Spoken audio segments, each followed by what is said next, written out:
लड़ रहे मैया थे। मैया तू तो मुझे लगा बूढ़ो करके माने कि देख श्री दामा को ब्याह है को। मैया बोली तू कितनो बड़ो भयो, 3.5 वर्ष को है भाई। तो मैया अब मेरी उम्र है गई। मैया बोली लाला तो पे कछु आवे जो तेरो ब्याह करता हूं। बहू आके यूं कहेगी देखो कैसे तो ब्याह कर दियो कछु। बोल मैया देख मुंह पे सब आवे। यशोदा मैया बोली कहा आवे? मुंह पे चल वो आवे। कछु दिना पहले तक चलनो ना जानता हो घुटमुंच, अब मुंह पे चल वो आगो। दूसरा मैया मुंह पे बोल वो आवे। मैया मुंह पे सो वो आवे। मुंह पे डोल वो आवे। सबरे काम तो आ गए, और कहा चाहिए मैया? और कहा करके लाऊं बता? 9 लाख गैयान को स्वामी में पिताजी ने 9 लाख गैया कौन कहेगा? मेरे काजी तो हैं। मैया बाबा को इकलो तो लाल में इतना बड़ा मेरा भवन। अब एक ही चीज की कमी है। कहा बोले एक बहू ना है बस मेरे पास, अब ब्याह करा दे मैया। और देख मैया श्री दामा ब्याह करवे गयो है। मैया बोली बात न मत बनाए कर, चल बैठ जा। मैया कछु काम में लगे। ठाकुर जी पीछे पीछे डोले मेरो ब्याह करा दे। मैया श्री दामा की बहू आ गई मेरी ना आई है, मेरो ब्याह करा दे। मैया ने जब नहीं सुनी तो ठाकुर जी रूठ के बोले मैया देख तू मेरो ब्याह करा दे, नहीं तो श्री दामा की घर ले आऊंगा मैं, बउआ की बहू ले आऊंगा। मैया ने ठाकुर जी डांट फटकार के भगाए दिए। ठाकुर जी को पता चली श्री दामा की बहू आ गई है। ठाकुर जी कूदते फांदते पहुंच गए श्री दामा के पास। ब्याह है गो? बोले हाँ। बहू कहाँ है? बोले भीतर बैठी है। बोले मुंह दिखा दे। अरे लाला तेरी भाभी है तू देख ले। बोले भाभी ना है वो बहू है। बोले बहू तो लाला मेरी है। ठाकुर जी बोले मोह तो ऐसा लोगो करती बहू सबन की होए करे। श्री दामा बोले लाला तेरी बात ऐसी है, तेरी तो भाभी है वो। बोले अच्छा ठीक है मैं देखता हूं, नहीं देखूं तो सही बहू हो मैं कैसी है। मेरा ब्याह होगा तो पहले तो पता रहेगी। हाँ लाला मिल गया। ठाकुर जी जैसे ही पहुंचे माधवी को पहले ही जाके बता दे। बोले श्री दामा के परम मित्र श्री कृष्ण आ रहे हैं मिलवे। ओहो कृष्ण को नाम सुनते माने तो मुंह ढक लिया अपना। बोले जो वही है जाते मैया ने कही मुंह छुपा के रखना है। ठाकुर जी ने खूब अनुनय विनय किए, हाथ जोड़े पाम पूज लिए। बोले भाभी ने मुंह दिखाए दो। नहीं दिखाया। ठाकुर जी बोले तू जाने ना आया भाई, मेरे मुंह को देख, मेरे मुंह देखवे के काजे करोड़न वर्ष की तपस्या करें, इतना नाम जप करें, उंगली घिस जाए तब वो मेरा मुंह ना देख पाए, और मैं तेरे आगे हाथ जोड़ खड़ा हूं तू देखना रही है। माधवी कुछ नहीं बोली। ठाकुर जी बोले ठीक है जा रहा हूं, तड़पेगी मुंह को देखवे के काजे। चले गए। लेकिन माधवी को उसी समय से बेचैनी होने लगी जैसे ठाकुर जी गए ना। अब तो कहीं भी जाती है गोपियां चर्चा भी कृष्ण की करती हैं, बैठती है तो चर्चा श्री कृष्ण की होती है। सब गोपियां आपस में बात करती हैं तो माधवी उनको समझाती है, अरे तुम कैसी कन्या हैं, अपने पति के बारे में बात नहीं करती, वो उसके बारे में बात करती रहती हो। नंद जी को लाला ऐसा हो, नंद जी को लाला ऐसा हो। एक गोपी से यूं तक सुन ली माधवी ने कि वाकई उम्र अभी 3.5 वर्ष की है। तो माधवी बोली राम राम राम, शर्म नहीं आती? नेक सो बालक वाकु प्रियतम मानो तुम।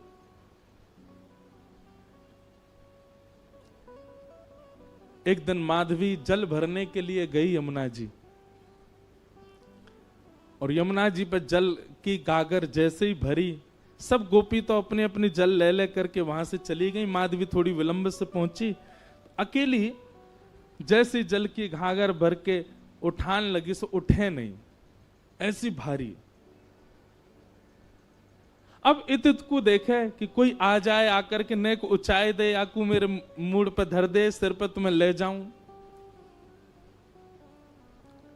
खूब प्रयास किया लेकिन कोई दिखो नहीं दूर दूर तक। तभी नंद नंदन बांकी अदा से चलते भय वहां पहुंच गए।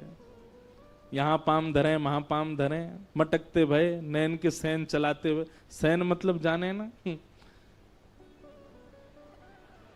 याते कहीं सैन। ठाकुर जी ऐसे चलाते रहे अपने बौन ने, सीधे ना रखें, सब जगह ते टेढ़े हैं, कछु ना कछु करते रहे। मतलब रात में सोते कैसे होंगे, वहां सीधे नहीं सोते होंगे, यशोदा मैया नंद बाबा पे चढ़ जाते होंगे, कोई काम सीधो ना करें। ठाकुर जी हमारे कानों हिला लेते होंगे, नाक को हिला लेते होंगे, का करें पतो ना। पहुंच गए। माधवी ने ठाकुर जी को देखो तो हो ना हो, लेकिन जैसे श्याम वरण श्री श्याम सुंदर सामने से आ रहे हैं, सो माधवी बोली, ओ लाला इतकुआ ने कहियो, नेक मेरी मटकी उचाए दे, मूड़े धरवा दे, फिर चलो जइयो। ठाकुर जी ज्यों ज्यों पास आते जाएं, माधवी को त्यों त्यों लगे तो सही कि यह बालक में कछु तो अद्भुतता है, लेकिन वाय ना पता है कि ये श्याम सुंदर माँ ने कभी देखे ही नहीं। नेक देखे और फिर कछु काम करने लगे, लेकिन काम वाकई स्थिति ऐसी है गई कि वो और चीजन में को मन लगे नहीं रहो, वाकई नेत्र अपने आप फिर रहे हैं। एक बात याद रखना बंधुओं, ठाकुर जी ने जादना अनुभव करा दियो, इंद्रिय अपने वश में नहीं रहेंगी। आपके हाथ, आपके पाम, आपके कान, आपके नेत्र, आपकी जीभ, आपकी नासिका, ये समस्त इंद्रियां, बुद्धि, मन सब हमारे वश में है। लेकिन जादना ठाकुर जी को नेक देर को भी साक्षात्कार भयो, सब ठाकुर जी को है जाएगा। अब माधवी कर तो कार्य रही है, नेक नेक मटकी को ऊंचाई हुई की प्रयास कर रही है, लेकिन वहां के मन में बार बार यावे, नेक तो देखूं याकू, और फिर नजर घुमा के देखे, और फिर खुद पे विचार करे, काय को देख रही हूं मैं, फिर अपना काम करने लगे, फिर काम कर, फिर नेक तो देखूं, फिर देखे, और फिर देख करके फिर दोबारा अपने कार्य में, ऐसी स्थिति है गई। माधवी ने झटपट नेत्र बंद ही कर लिए, बोले देखूंगी ही ना। पता ना क्यों इतना आकर्षण है रो है। ठाकुर जी आ गए। माधवी नेत्र बंद करके, लाला नेक ऊंचाई दियो, मटकी ऊंचाई दे, उठवाए दे। ठाकुर जी बोले, मेरे छोटे छोटे से हाथ मैं कैसे उठवाऊंगा। अब माधवी की स्थिति ऐसी कि रूप नहीं देख रही है, नेत्र बंद करके बैठी, पर ठाकुर जी का स्वर ऐसा लगा कि वो स्वर सुनते ही माधवी के चित्त में मानो कंपन जैसा हो गया। मैं एक बात कहा करता हूं कि आप नेत्रों से यदि बचना चाहो तो नेत्र बंद कर लो, ठाकुर जी को मत देखो, तो वो स्वर ऐसा बोल देंगे कि कान पे उनके है जाओगे। कानन में रुई लगा लो, नेत्रन से देखेंगे नहीं, कान से सुनेंगे नहीं, तो उनके तन की सुगंधी ऐसी आवेगी कि वहां से उनके है जाओगे। नासिका बंद कर लो, आंख बंद कर लो, कान छुपाए लो। बोले अब ठाकुर जी कैसे होंगे। अपनी एक कनिष्ठ उंगली से ठाकुर जी आपके हाथ को छू देंगे, बस वह स्पर्श से उनके है जाओगे। कब तक बचोगे। आपकी इच्छा है तो सर्वांगीण इंद्रियां लगा दो, तो ठाकुर जी के नहीं हो पाओगे। ठाकुर जी की इच्छा है गई तो वो आपकी एक भाव से आपको खींच लेंगे। माधवी ने नेत्र तो बंद कर लिए, लेकिन स्वर ऐसा बोलो कि अब पलक अपने वश में नहीं है, अपनी स्थिति में नहीं है, खुल गई अपने आप और देख लिए श्याम सुंदर। ऐसो मधुर मुस्कान, ऐसे नेत्र, ऐसी नासिका, आहा कहां कहें रूप की सीमा। लेकिन तुरंत माधवी बोले, हाँ लाला ऊंचाई दे। माधवी ने नेक हाथ लगायो। अब ठाकुर जी मटकी उचान लगे तो उचाते ही कहा भयो, अब नेक से ठाकुर जी, माधवी तो खूब बड़ी, तो ठाकुर जी को हाथ जहां तक जाएगा वहीं तक तो उचाएंगे। लेकिन स्थिति कहा भाई, उचाते उचाते उचाते उचाते ठाकुर जी लंबे हैं लगे, और इतने लंबे है गए कि उचाते भय माधवी के बिल्कुल सामने ही आ गए, बिल्कुल नेत्रन के सामने ही आ गए। माधवी ने जब रूप देखो, गाढ़ करके ठाकुर जी माधवी को देख रहे हैं, माधवी ठाकुर जी को देख रही है।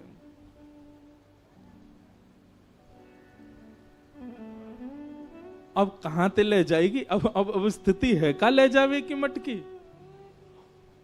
बस सिर पर मटकी धरवाए के माधवी के हाथ दोनों धर के, और ठाकुर जी बस नेत्रन में देखते जा रहे हैं, क्रिया सबरी कर रहे हैं, और ये बस मटकी धराई करके, और ठाकुर जी बोले, अच्छा माधवी मैं जा रहा हूं, और कह के ठाकुर जी चले गए। शाम तक ऐसे ही खड़ी रही। नेत्रों से अविरल आंसू बह रहे हैं, ना हिल रही है ना डुल रही है, कोई चेतना नहीं, कोई भावना नहीं। शाम को गोपी जब जल भरवे के काजी आई तो देखी मूर्तिमंत है करके माधवी खड़ी है। दिन भर से ऐसे ही खड़े हैवे के कारण वहां को रक्त तक रुक गयो हाथन को, नेत्र लाल पड़े हैं, मोटे मोटे अश्रु बिंद गिर रहे हैं। कोई गोपी ने जाकर के एक पानी को छिड़काव मुख पे किया, होश में आई, होश में आते ही गिर पड़ी। गोपी ने कही कहा वे हो? माधवी बोली वो कहां है, वो कहां है? गोपी बोली कौन? अरे मेरी मटकी ऊंचाई के गए हो, ऐसे कमल जैसे नेत्र, ऐसी मधुर मुस्कान, पता नहीं क्यों उसके प्रति इतना आकर्षण हुआ। और बहन कहा कहूं को स्वर सुनकर के तो मैं अपने वश में ही नहीं रह पाई। कृष्ण नाम जब ते श्रवण सुनो रियाली, भूली री भवन में तो बाबरी भई रे। और इस पद की सबसे सुंदर पंक्ति मुझे लगती है, रोम रोम हूं मैं तो श्रवण मई रे। मानो मैं कान बंद कर लूं तो कब तक करूं, मेरे रोम सुन रहे हैं उनका नाम, मेरे रोम पुकार रहे हैं उसको, मेरे रोम देख रहे हैं कि वो कहां चला गया। पहले 2 आंख थी, 2 कान थे, पर अब रोम रोम उसका हो चुका है। कहां तक छुपाऊं, कहां तक रोकूं खुद को।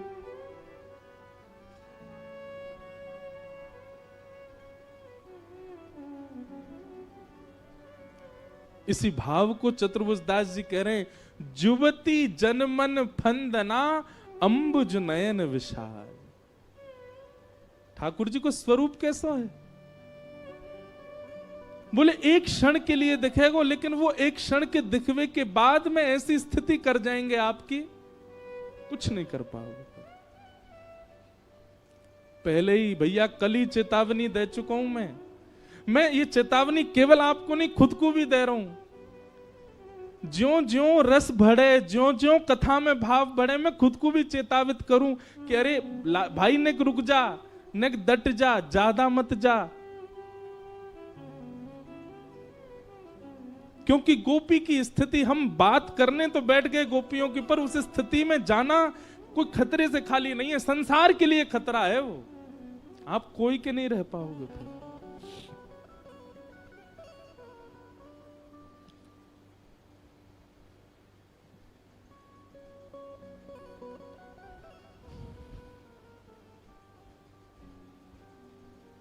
मीराबाई कह रहे हैं, जादू करके, जादू करके हो पिया कित गयो, जादू करके, जादू करके, जादू करके, जादू करके हो, जादू करके ओ पिया कित गयो, जादू करके, जादू करके कित गयो, जादू करके। कैसा है? नंद नंदन पिया कपट जो कीनो, नंद नंदन। गाओ सब लोग। निकल गयो, निकल गयो, निकल गयो छल करके, जादू करके, जादू करके, जादू करके हो, जादू करके ओ पिया कित गयो जादू करके, जादू करके।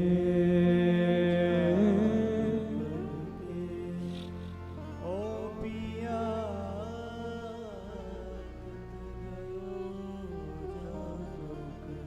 मोर मुकुट पीतांबर सोहे, मोर मुकुट पीतांबर सोहे, मोर मुकुट पीतांबर सोहे, मोर मुकुट पीतांबर सोहे। और ये शब्द, ये पंक्ति मीराबाई की अद्भुत है। कबहू न मिले, कबहू न मिले, कबहू न मिले अंग भर के जादू करके, जादू करके। मीराबाई की इस पंक्ति से एक भाव समझ में आता है कि ठाकुर जी जब सन्मुख आते हैं ना, तो इच्छा ये होती है कि इनको अंग भर के हम पकड़ लें। पहले तो जी भर के देख लें, जी भर के सुन लें, और जब सबसे बस ये स्थिति है व्यवहारी होगी कि बस अब चक्कर आ रहे हैं, हम गिर ही जाएंगे, बस इच्छा होवे कि ये हमको अंग से लगा लें। ऐसे चतुर हैं ठाकुर जी, केवल हाथ मिला के चले जाएंगे। तो अब जीवन भर यही रहेगा कि हाथ ही क्यों मिला के गए, या तो मिलाते ही नहीं, और मिलना ही हो तो फिर अंग भर के मिलते ना, एक बार हृदय से लग जाते। कबहू न मिले, कबहू न मिले, कबहू न मिले अंग भर के जादू करके, जादू करके, जादू करके हो, जादू करके। ओ पिया कित गयो जादू करके, जादू करके, कित गयो जादू करके। मेरा दासी शरण जो आई, मेरा दासी शरण जो आई, मेरा दासी शरण जो आई, मेरा दासी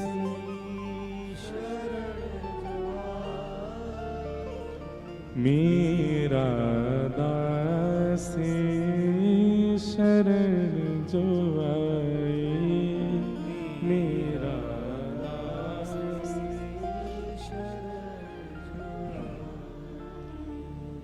मेरा दासी शरण जो आई, चरण कमल,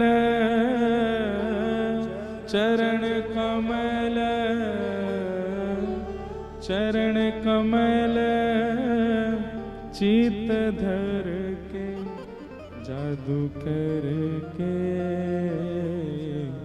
जादू करके, जादू करके हो, जादू करके हो पिया कित गयो जादू करके, जादू करके कित गयो।